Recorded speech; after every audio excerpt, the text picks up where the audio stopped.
Hello, if you want to enable or disable mobile data on Samsung Galaxy A25 5G, you have two main ways to do so. The first one is by going to settings.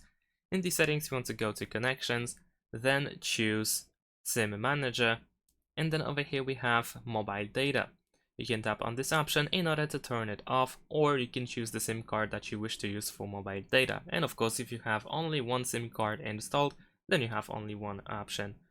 The second way to enable and disable mobile data is by using the notification tray, or actually not the notification tray, but the quick settings. So this is the one.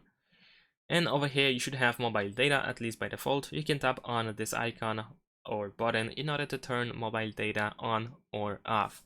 You should also be able to have it in notification tray if you want to have quicker access, but in order to do that, you want to press this pen icon in quick settings, and then you want to edit the top one over here, and you can decide which buttons should be used over here.